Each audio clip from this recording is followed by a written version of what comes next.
Christian Gokel alongside Cody Queen here on this Wednesday afternoon. Glad to have you alongside. A lot to get into today, but of course, glad you're hanging out with us here on ESPN Radio. This is Second Down, presented to you by The Uniform Source. Got some great guests coming up on the programs today. Dan Murphy from ESPN.com going to stop by explaining how there are now 6 SEC teams that have some sort of name, image, and likeness policies that have been pushed through in their state. So potentially coming up in July for as many as, again, 6 SEC teams, those players could start profiting off of their names according to their state. So we'll catch up with Dan Murphy from ESPN.com about that. Also, Cody, a little bit later in the show, going to catch up with Kevin Marshall from FCS Radio Nation. FCS playoffs getting ready to kick off. We were going to talk to him yesterday, but Cody, obviously the news breaking during the day that the jury had reached a verdict in the Derek Chauvin trial, and obviously reset our entire show there around 4 o'clock because it came out that the verdict was going to be read between 4:30 and 5. I think it actually ended up being a little bit after 5 o'clock that the verdict was read, and when it was read, it came out that Derek Chauvin, the man who murdered George Floyd, was convicted on all 3 counts. But Cody, it kind of felt like, I don't want to say a culmination, but it felt like a retrospective point yesterday, at least for me, in terms of what we've covered for the last year. I know it's been a pandemic. I know the social justice movements we've had come through our sweeping across our country. Voices that we started to hear that we had never heard put voice to some of these struggles before this past year. And so I thought it was a good time because it felt like yesterday was an exhale more than a relief.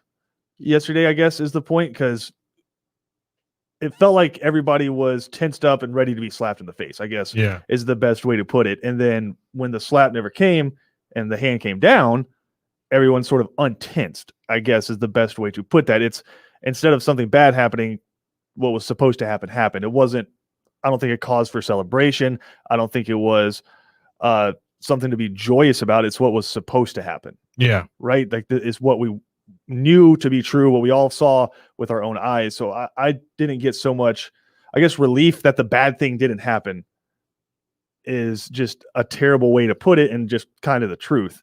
But again, to me, just kind of an untensing, and obviously the entire world paying attention to it. I thought BJ, Ben, and Kevin did a great job covering that yesterday. We were telling Kevin that when he got off the show, because that was, again, kind of dropped in our lap. I didn't think it was going to take 10 hours. I thought, I thought it was going to be weeks that we'd be waiting to hear about this and going back and forth. The amount of witnesses that you had came through, the amount of evidence. But again, when it just took 10 hours for the jury to become unanimous and go out and convict him on all 3 counts. But like I said, retrospective, right? Because all of this took place during a pandemic. We had the NBA going into the bubble while the activism was really starting inside of sports, right? And so I just remember going through the dates, right? You had the Super Bowl come up in the NFL, right, this past February, and the videos before it, but then you go back throughout the season in the NFL, and you had the I Am George Floyd from the NFL players that they put together. But even prior to that, when you had the NBA go into the bubble, I remember NBA players being hesitant to go into the bubble, not because of COVID, but because they felt like playing games would take away from and distract from their social justice causes. Yeah. Right. And so they wanted to make sure that they were able to get out, and when they were playing the games, make sure the messages were still there. Right. I remember that. But then inside of that, you had Jacob Blake being killed in Kenosha, Wisconsin. And that was right at the or not in the beginning, right in the middle of the playoffs, because Milwaukee decided to sit out Game 5 in their playoffs, and then the NBA suspended the rest of the games, I think, for 2 or 3 days. And 2 other sports leagues did as well. You had NASCAR, which was one of the first sports back, standing behind Bubba Wallace, which was just an amazing picture. I think one that you'll see in textbooks, or you should, in the years to come, where you had just hundreds of people from NASCAR standing behind Bubba Wallace. They were really one of the first sports leagues to actually enact some strict change inside of their own sport when they banned Confederate flags anywhere in and around NASCAR venues. Confederate battle flags, right. But they banned them in and around their venues, right? So And then you had, I think, one of the more reported on stories, I guess. And I know there have been a ton of, I never want to be the guys like, why isn't the media covering this? And then it's like literally a link to a media article. But I don't know it got the national attention that it deserved, which was the Mississippi football players and other Mississippi athletes, really led and voiced by Kylan Hill, the running back from Mississippi State, literally getting their state flag changed. Yep. He said, I ain't playing ball unless you do it. Right.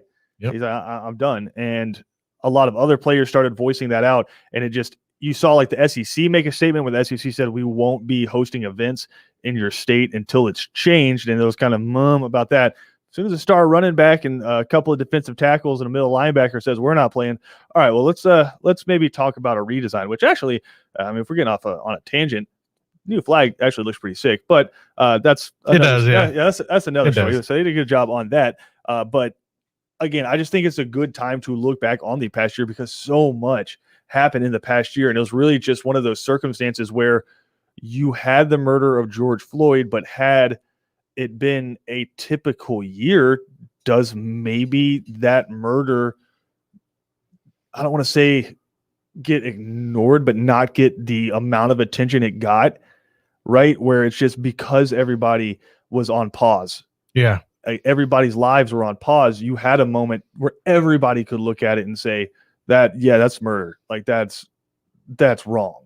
Yeah. It didn't give them the chance to push it under the rug as, listen, he shouldn't have resisted. You don't get killed for that. Yeah, you shouldn't have pushed it under. You don't get killed for that. And you killed for a fake $20 bill, but he doesn't even know he had or not. I don't know how comfortable you are talking about this, but we have had conversations before where you've said, you're like, listen, I've been deployed to some of the. Oh, I'll talk about this. Yeah. You've been deployed to some of the most dangerous parts of the world. Literally, I would say both times I went were both the most dangerous parts in the world at the time. Yeah, like Kandahar and like in Afghanistan. Then the Kunar in Eastern Afghanistan, Hindu Kush. And you've been to Iraq as well. And then Baghdad, And you've said before, you like when you see videos like that, if you had done that, if that had been a foreign fighter and you had been on their back like that, you would be in a military prison. Patrick McCarthy, if you're listening, my captain at the time, he would have roasted me, and I would have expected it. Roasted. You as in like going to Leavenworth, and I'm getting locked up.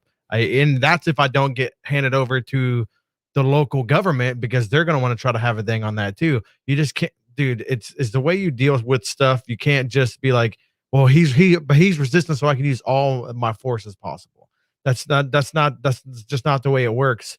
So when people were saying, well, he should have been resistant, he shouldn't have did a crime, I was like, okay, so you're telling me, say that fake $20 bill. Let's say if I pull over and I'm like speeding and I resist, I deserve to be killed. Right. You know what I mean? Like it's the same thing with if I have a war fighter. I had guys over there, they would do IEDs and then we would catch them and then we'd say they would even kill people and we would get them. And they'd be resisting like crazy, dude. They'd be resisting like crazy, trying to fight for their lives and stuff like that. And we would test their hands. They'd have like a magnesium nitrate on because they're messing with explosives. We would rather keep them alive, get stuff out of them or stuff like that. And it's also the most humane thing to do is, dude, you're going to go to trial. You're not going to say if the person needs to be put to death or put to jail, you're not cheating the hangman. That's what a lot of people say back in the day. Right. You're not cheating justice. You know what I mean? So you don't take justice in your own hands. You're the person there who's supposed to conduct these people, grab them, get them into the court of law. You're not judge and jury right there, dude. Like you contain them. You don't choke them out to death. You don't shoot them in the back. You don't do stuff like that. And we're not saying all of them are like that. 99.9% of police officers that I know are amazing. Great relationship with a lot of local police precincts around here, but it's just like anything. If you commit a crime. Yeah. And that's the whole, that's the whole thing. Like, hey, dude, you're not immune to just murdering somebody. You know what I mean? Like end of it. Like, I do this a lot and I carry a gun all the time. I was like, yeah, but you should know, you know what I mean? Like, dude, you shouldn't just choke someone out to death. You know what I mean? Like you just don't do stuff like that because someone had a fake $20 bill and he didn't want to get arrested. It is a fascinating kind of. Sorry, I'm getting like, no, you're good. It is a fascinating comparison when you brought it up to me because it's wild that a lot of times the men and women in service, literally at war, the rules are stricter for you than what we have at home. But again, it's just yesterday was a day of, you call it justice, I call it the system finally working. Yes, right? it Like, worked. Yeah. Everything you had in front of you, like literally the evidence we all saw. Mhm. I don't think it matters who was on the jury. If you spoke truthfully, then it would have been he killed that man. Did you think it was going to happen? I did. What I thought was I going to did. happen was going to be 1992 all over again, Rodney King. I thought it was going to be some riots in the street. I thought they were going to get it wrong, or I thought they were going to let him off like the most lenient way, charge him a little bit of this, not get too much of that. Maybe do accidental death or something like that. That's what I thought they're going to go with, but they went straight up, dude. You're guilty. Dude. And that might just be a circumstance of my privilege, I guess, because I was like, nah, I'm going to give them, and I don't know if they deserved it or not, just everything, watching the trial, watching the reaction a lot of times of the juries, and then watching the different witnesses they had on the stand, watching how both representatives conducted themselves, the lawyers, and that, I thought they were going to come down with the guilty verdict. I was not surprised. Now, it is one of those things where you come down to the final moment and you're like kind of holding your breath a little bit. And I know Ben said he thought in his heart that they were going to get it wrong. Like that they me too. Yeah, like that's like Ben said that. He said yesterday, he said it's a huge relief for him because he thought they were going to get it wrong. And like I said, it just feels like somebody bracing to be slapped in the face and then not getting slapped. Yep. Right. It's not expecting something good to happen and then not getting it right, and having that disappointment. It's literally you're expecting to get hit and then not getting hit. And that's not how it should be. And that's not the expectation. Shouldn't be you're going to get slapped in the face. I'm happy for the black community. I talked to my dad and everything like that. My mom, they were ecstatic. Hey, they got this right. Maybe, so listeners who don't know, my dad is an African American. He likes being called black. He doesn't like being called that. But he's told me some stories. He was black in the 60s, as he liked to say. And he's so ecstatic on what this movement has been doing. He's so ecstatic about dude. I thought he was gonna cry yesterday. Well, like he was so happy. My mom too. I thought Anna Isaacson, she is the NFL Senior Vice President for Social Responsibility, phrased it really well. She says, we're really determined that this work has to always be on. It couldn't be that social justice was something that only came around at only one particular time of the year, but it really had to be 365 days a year. You can't just I know the NFL has charities where they do like the Breast Cancer Awareness Month, they do the Military Appreciation Month. Like she was just saying, we can't just have a weekend where it's like Social Justice Weekend, and then the other 51 weeks you're just. That's why I'm proud about this show. You alone, once this stuff has really started to go off, and myself, we have been doing rallies, we have been doing our support. We have a voice also on air. We have a voice on social media. We've been using that. You especially, you've been very amazing with that, dude. Very amazing with that. I don't know about amazing, but also it's see, this guy thinks it's never enough. It's with everything he does. It's the same thing. No, you're right. You're right. Isaacson saying it's not enough, but also I appreciate the listeners and I appreciate the patience, because whichever side of the aisle you sit on in political leanings, I think we all know when someone gets murdered, it's murder. Yeah. But I also know that you tune into this because you want to hear about the Braves, you want to hear about the Falcons, you want to hear about Georgia football. It's a turn it off, but I just think some things are bigger than that. Yep. And so I appreciate y'all riding along with us. I appreciate y'all hanging through it. I know second downers, baby. Yeah, that's right. I appreciate. Did we just create a name? I I know this past year has been tough. I mean, literally, Cody, we started the show in June during the middle of a pandemic when there were no sports. Yeah, dude. When you said this, really, I was like, okay. Really, we started it because the people at the uniform source were like, we like what you guys are doing. We want to be a part of it. Let's get it going. And during the middle of a pandemic, they came through. Like played golf with them. That's why we're doing this right now, is because of the people at the uniform source willing to, I don't want to say stake us, but like willing to support what we wanted to do, which is talk about sports and talk about what we love for an hour. But again, when one of the bigger historical events of our adulthood, I would say, Cody, because I may have been just born when Rodney King happened. So I was like 4. Yeah, one of the biggest social justice issues, one of the biggest events. As an adult, for me, at 32, by far, by far. In our life is we have to take time, we have to address it. And I appreciate y'all hanging out and listening with us. We got more to come, though. We will dive into some sports when we come back. Braves bullpen blew it in New York last night. A rough outing for Tyler Matzik. We'll dive into that. Also, again, as we mentioned, Dan Murphy is going to join us a little bit later, coming up around 3:30. Talk about what these name, image, and likeness laws that are being passed all around the country mean in terms of what you're going to see from the future of college football as soon as the month of July. We got more to come here on Second Down on ESPN Radio. We are again presented to you by the Uniform Source. We'll be right back after this.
Second Down on ESPN Radio is presented to you by the Uniform Source. Glad you're hanging out with us on this Wednesday afternoon. Braves going to try to split the series with the Yankees tonight. They fall last night 3-1. Really wasted a great start by Charlie Morton. 6 innings pitched, 3 hits, 1 earned run, 6 strikeouts. Offense really couldn't get it going without Ronald Acuna in the lineup. Cody, I know it's just been frustrating losses for the Braves all season, but as bad as it seems as it has been, you're 7-10 right now. You're not that far off from where you need to be. You got one more against the Yankees. Just go ahead and get out of the old Garden State up there and you head down, Cody. Come back home, get another homestand, and you're good to go. They're nothing like playing Truist Park is what they are now calling it. I know Kevin hates that name, but you just got to get over this. Acuna, you're more than Acuna. You need to Are get. you? Yeah, and I hate. Are you? I'm gonna speak it into existence. You're more than Acuna. Obviously, the past few years you've had. Every year you guys come on the show in the beginning like, oh, the pitcher's not bad. Every year it is the pitching, man. It's the pitching every year. Like last year, the pitching was great. Like even when you had guys towards the end, the whole season. Even when you had guys having a couple. Okay, I mean, point being, like we were just talking about Ian Anderson. He goes for the Braves tonight and he's going to try to get a win. Made his major league debut last year. Where? Yep. In New York. In the Big Apple. In the Big Apple. Goes 6 innings, gives up 1 earned run, 1 hit. He had a stolen base, and he had 6 strikeouts. He allowed a stolen base. What scrub? Yeah, right. No, but I mean, again, Ian Anderson making his debut, goes 6 innings, gives up 1 run, and I think it was a solo shot, home run. So it's like the pitching, when you thought it was going to be bad, you're like, who's this Ian Anderson kid? Comes up, goes 6 innings, almost no hits him, right? I think he almost had a no-hitter in his postseason debut as well. You're right, yeah. Max Fried last year was unbelievable. Guys that you had to pull up in clutch situations. Bryce Wilson in the playoffs making a start comes up with the Kentucky waterfall, the Tennessee top hat, and goes out there and Mississippi mud flap, baby, and shuts them down. So I mean, it's last year I thought the pitching was great, and the bullpen for the Braves was unbelievable last year. Yeah. But now -1 Shane Green, bullpen's been borderline bad so far this year. You get like a good outing from a guy, and the next night he's not able to record an out and giving up runs. I mean, literally last night, Tyler Matzik recorded 0 outs and had 2 earned runs. Yeah. And he was one of your more consistent guys last year, and that has just not been the case thus far for Atlanta. But again, you waste Charlie Morton, 6 inning pitch, 3 hits, 1 earned run, 6 strikeouts. And last night, again, you don't have number 13 at the top of the lineup. It's going to be tough to win. You worried? Am I worried at 7-10 in a 162 game Mm-hmm. season? No, I'm okay. You're not BJ Bennett right now. You're not freaking out. You know he's freaking out every time. Yeah.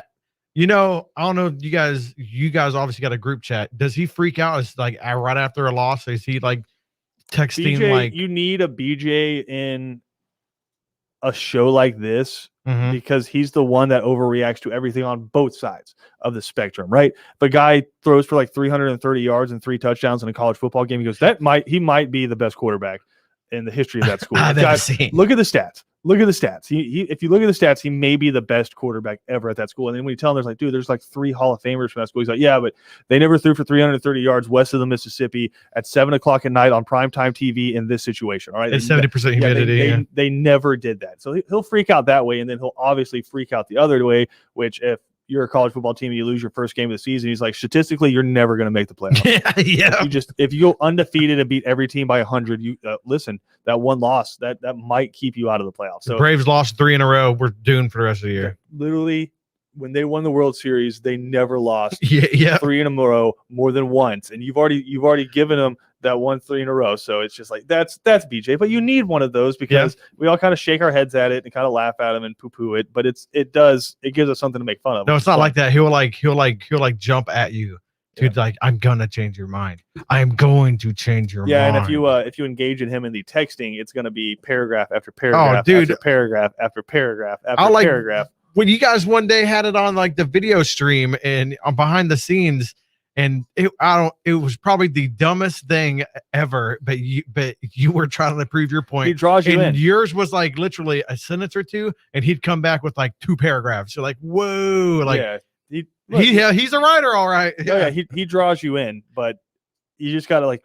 center yourself and don't let him pull you in. But you're not worried about the Braves at all. You're not worried about the bullpen right now. You're not worried about any of that stuff right now. Because you're waiting on Soroka to get back, and according to everything Alex Anthopoulos said, it was going to be this next homestand. I don't know if that's changed at all because he did have that shoulder inflammation. Yeah, and we really haven't got an update on him. I'd be surprised, if I'm being honest, if we saw him in this next homestand. But you're getting to the point where Max Fried's going to get a chance to start working out again, and you'll have him back in the rotation. Hopefully, he's fixed to whatever he needs.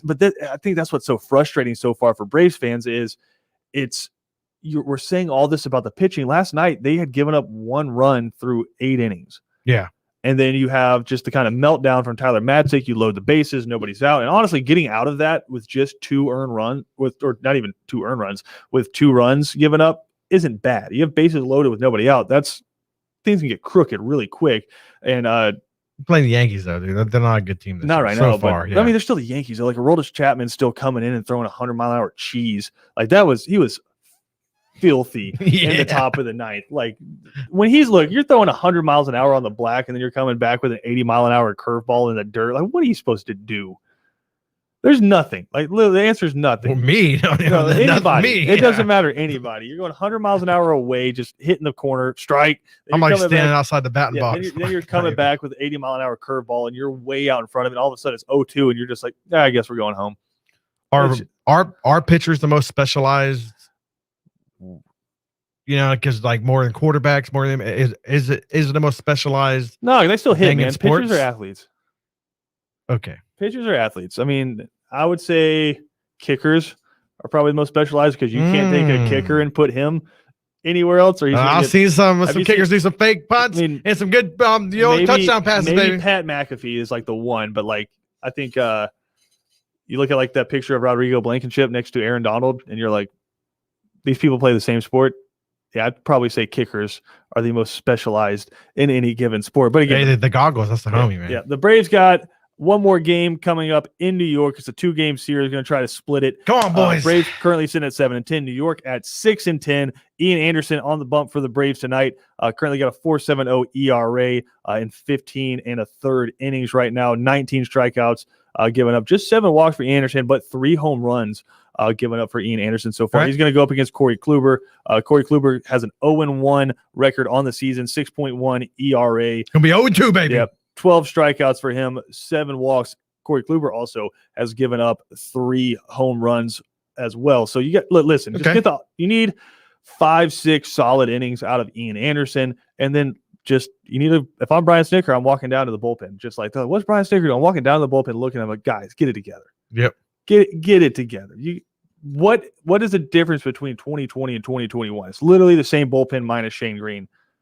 What's the difference? What's going on down here? Tyler Matzik can still throw cheese, right? Will Smith, you can still throw cheese. Luke Jackson is somewhere in the corner doing Luke Jackson things. I don't know, because it's just going to be a wild ride when he comes in. He's going to walk 5 guys and not give up a run.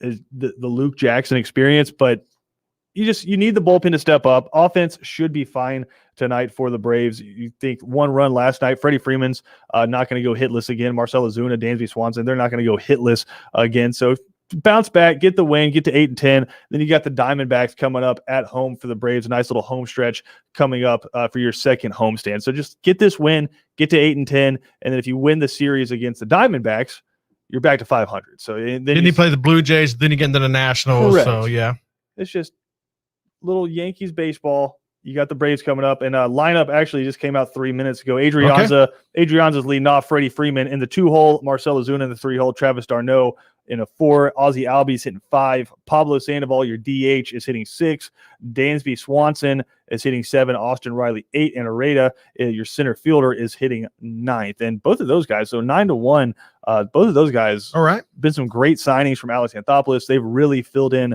well. Just get the offense going a little bit. Let Freddie Freeman start cooking. I want Marcell Ozuna to heat up. Yes. He feels like that guy when he starts going, much like Acuna, when he starts going, it's just the vibe of the dugout changes, right? He starts mixing it up a little bit. He starts yelling. You're having fun. I mean, the Bear, man. It's just when he gets it going, it's fun to watch. So Marcell Ozuna, a couple doubles tonight. I don't even need a home run. I just need a couple doubles out of him, some gappers, have him mix it up, looking back out the We need the dugout. Panda to get some homers tonight. We talked about this on 3 and Out yesterday. I don't love Panda DHing. I want him just charging on the dugout bench and coming in the 7th inning, hitting a pinch hit home run, and going and sitting back down. Like all this making him play a full 9 innings. I don't like that. My man's an assassin. He's a hitman. You just pull him in when you need him, and then he leaves the ball game, goes out, you get him a nice beverage, get him a nice sandwich, he chills out, keeps working on that waistline, good to go. Kung Fu Panda, I don't think we need him as an everyday player. Physical specimen. We need him sitting on the bench. We got more to come here on Second Down. We'll be right back after this.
Cody, the NFL draft is a little over a week away. We're actually a day away from it being a week away. Cody, how excited are you?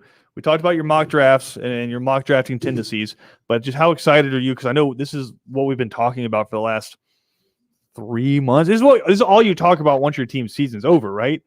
This is one of those. Started talking about it like 5 games in my last. It shows you how good the NFL is at what they do, because they've just made their sport 365 days a year dominant. The fact that when your team's regular season ends and if you don't make the playoffs, all you're talking about draft positioning, who should we draft?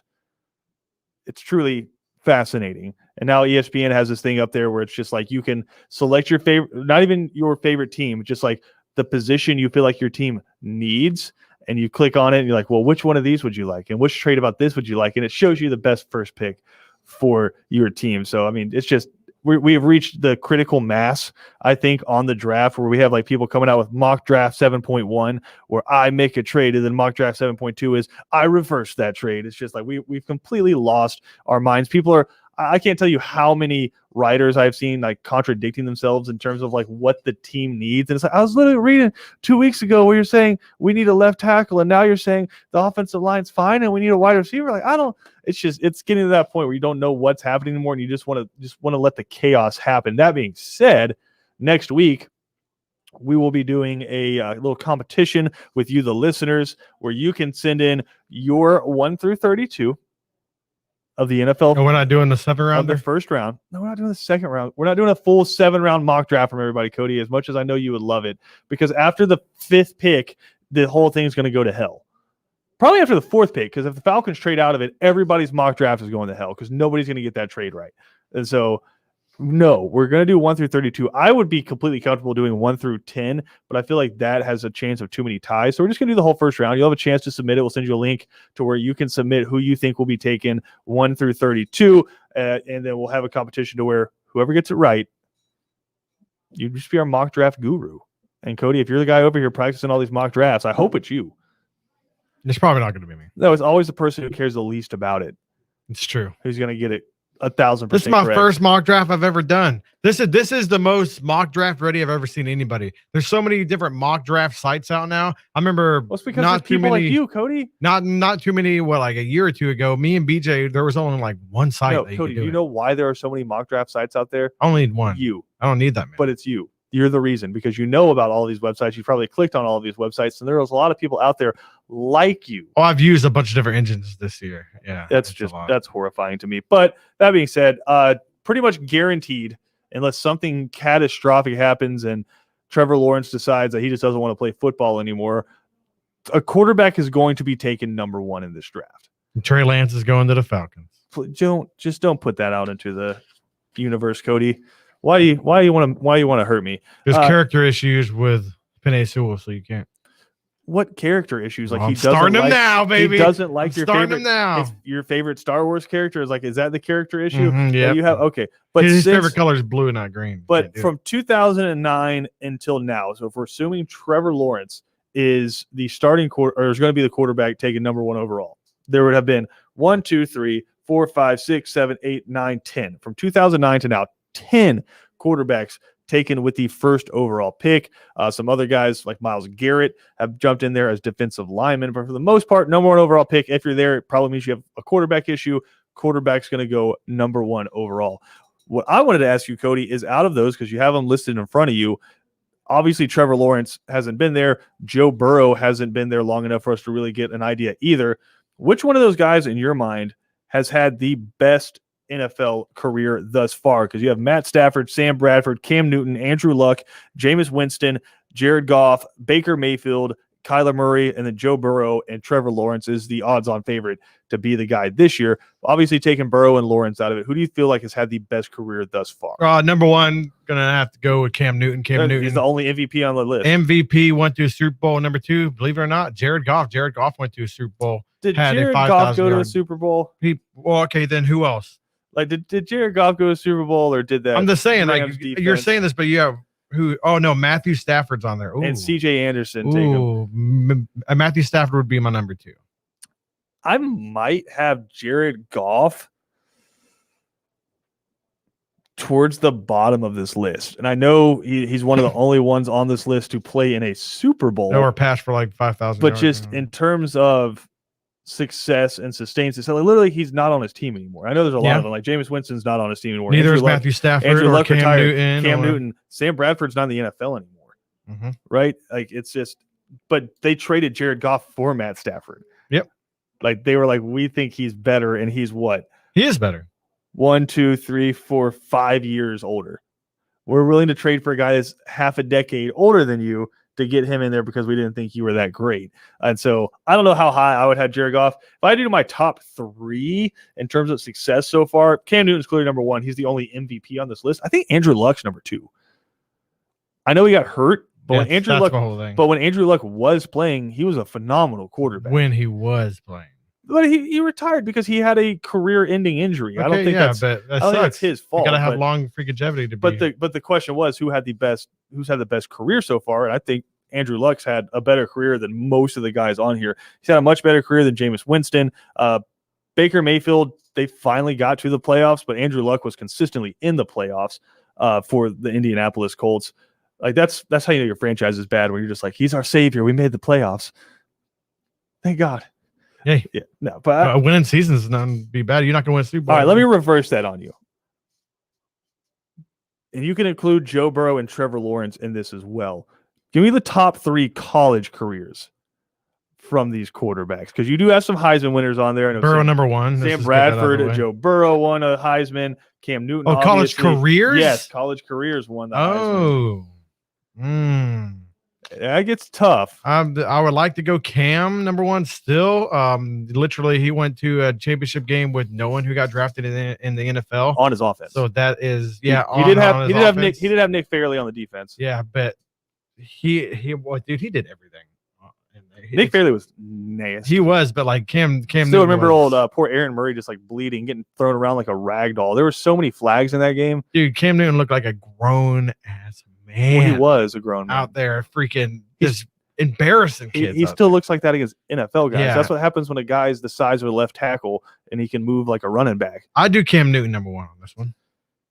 I think most people would agree with you. I say Cam Newton's had the best single season in college football history, period. You mentioned why. He took a team that would probably be like 7-5 and made them an undefeated national champion with no one on his offense with him that played a snap in the NFL anywhere.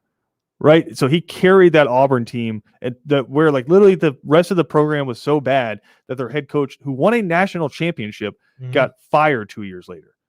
Right. That's how bad it was. I think Cam Newton's number 1. I'd have Baker Mayfield number 2.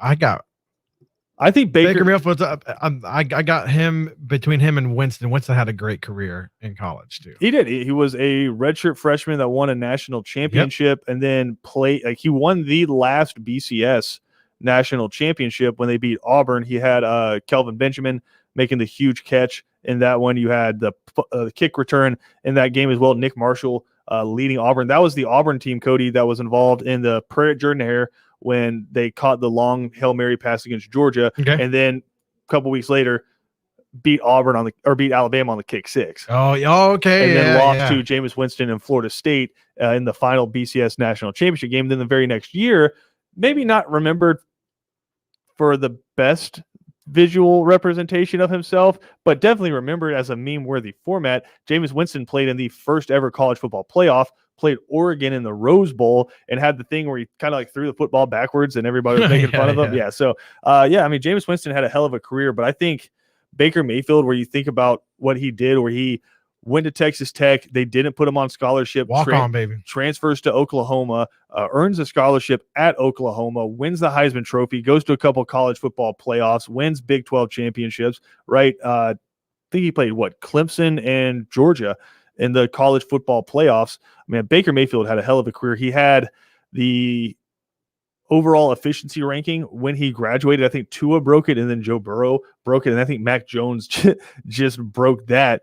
But when he graduated, it was the most prolific quarterback in the history of college football in terms of efficiency and the numbers and the metrics that he put up. I mean, and you know what else I loved about Baker Mayfield? This is one of the reasons I'm a huge Cam Newton fan from his days in college. This was the reason I was a huge Joe Burrow fan, is they had swag, man. Like, Oh, dude, my man. I love Andrew Luck, but I love Andrew Luck because he was so goofy. Like, it's Yeah. like, you're like, dude, that guy's like 6'6", 240 Caveman. pounds, got a cannon. You're expecting him just to be like this, like suave quarterback, and he's like, hey guys, how you doing? You're like, Andrew, Like my neck beard. yeah, Andrew Luck, but Joe Burrow just ripping the cigar in LSU's locker Swag. room. You had the Burrow on the back where they spelled it out Cajun style on the back of his jersey for him when he was walking out on senior night with like the coolest videography of all time in that video when he ran out in Death Valley. But you have that. I mean, Cam Newton was Cam Newton doing the Superman chest pull, like literally, like you said, running away from Patrick Peterson. Like, that's one of the more impressive runs. That run he had against where he split the defense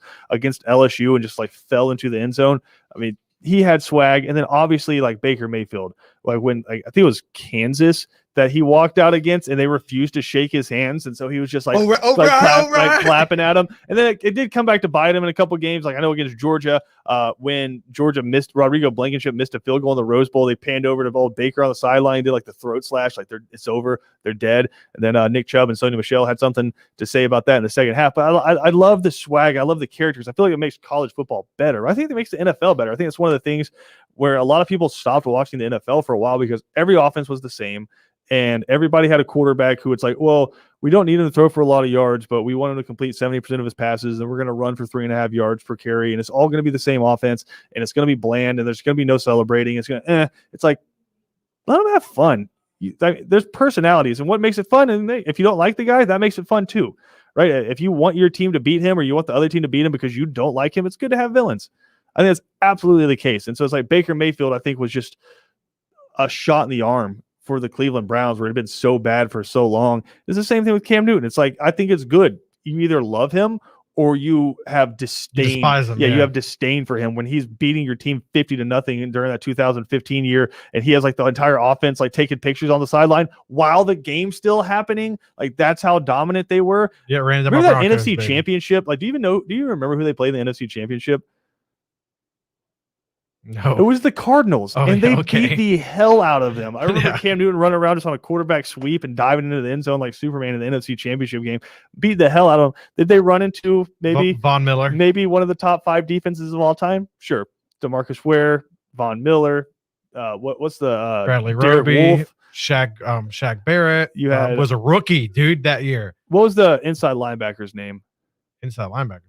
Brandon Marshall. Oh, Brandon Marshall was there. Yeah. Who else? They had a bunch of guys. Yeah, you ran into that. Keith Talib, like, dude. But again, Trevor Lawrence, I think, is about to be added to a pretty elite list. Now, I want to run through these real quick. I know we got to go to break. I want to run through these real quick. Bust or no is what I want from you on these, because I want to see like what percentage of a chance the Jaguars have of having a good quarterback. Stafford. No, not a bust.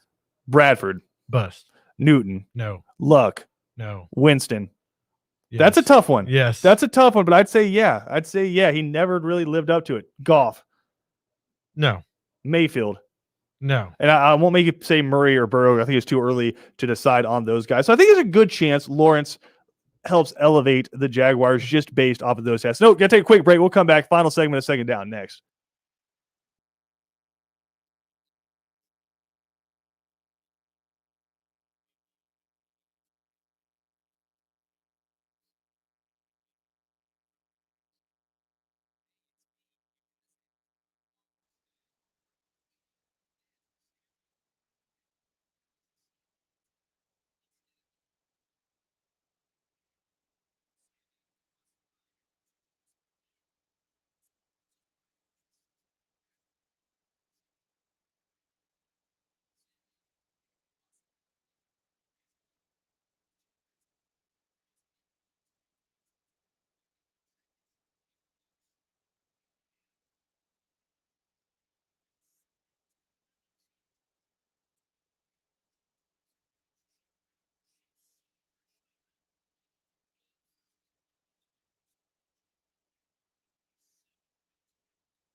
Final segment here on Second Down. Big show coming up next on 3 and Out. We'll catch up with Dan Murphy from ESPN.com. Going to break down everything that's happening with the name, image, and likeness stuff being passed through. Upwards of 6 SEC schools right now could see their schools, their states have name, image, and likeness laws passed coming up as early as July. So we'll catch up with Dan Murphy about that. Also coming up in the 5 o'clock hour, we'll catch up with Kevin Marshall from FCS Radio Nation. Get you ready for the FCS playoffs. We have playoff football coming up in April. So we'll catch up with Kevin Marshall about that. And then Braves, Yankees coming up a little bit later with Ian Anderson. For Cody Queen, I'm Christian Gokel. We'll talk to everybody tomorrow.